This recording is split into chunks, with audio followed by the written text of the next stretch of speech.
Welcome back to TYRO TV. I'm Ron Tijerina. And I'm Cathy Tijerina. And today we're talking about having a winning attitude and what does it take to get it. And right now we're going to talk about why is it important to have a winning attitude.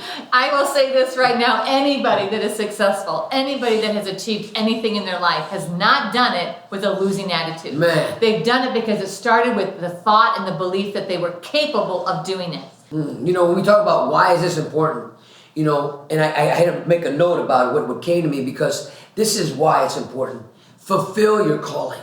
If you don't fulfill, Cathy said the greatest potential is in here. If you're not manifesting your greatest potential win each and every day, if you're not living your best life, if you're not putting your best foot forward, if you're not living with the attitude of, you know what, I'm going to do my best, I'm going to be my best, and I'm going to get it done. This is that winning mindset. You got to rock this in your life, and you got to have a mindset where no matter who comes at you to try to stop you from having a winning attitude, because they're going to, I'm telling you, you're going to have haters come in you, you're going to have people in you don't understand what you're doing, but you know what you're doing. You're practicing a new way of thinking, a new way of living, a new way of seeing life around you. No longer seeing life as full of problems, but seeing life as full of challenges. Or full of potential, right? We think about a winning attitude, even in the midst of difficulty, they find a way to use that to overcome the challenge and become better. So that's number one. How do you do it? That's something that we call D-tip. Say that. D-tip.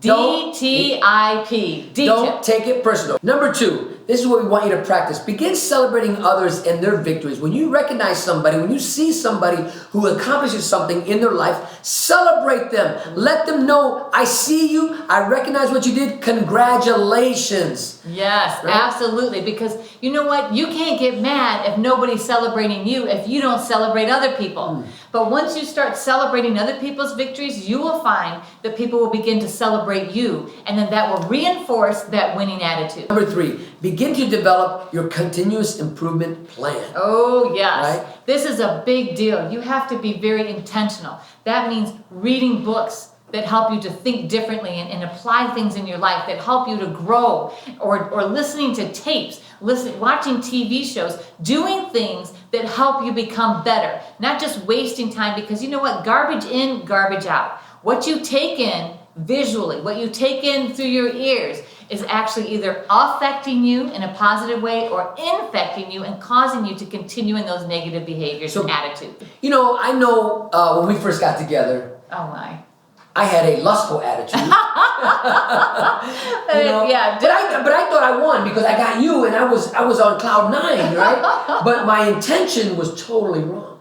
You see, you can have a winning attitude and it can be so selfish. Right, but we're not talking about that type of I won. You know, when we're walking with greed and arrogance. We're not talking about that. What we're talking about, we're not talking about being cocky. We're not talking about pretending like you've got it all together. We're talking about having a mindset that actually positions you to be successful, that positions you to be able to hear criticism and apply it in a positive way to say, oh, wow, that was a criticism. You know what? I don't think that really applies. Maybe they just saw me when I happened to be frustrated and just spilled something. But these things do apply, and how can I make myself better? You know, and it's okay to be afraid. It's okay to look at something and say, man, I don't know. But what's not okay is to not try. Right? You won't know unless you try. So having a winning attitude is saying, you know what? I may not be qualified to do this, but I'm going to do what it takes so that I am qualified.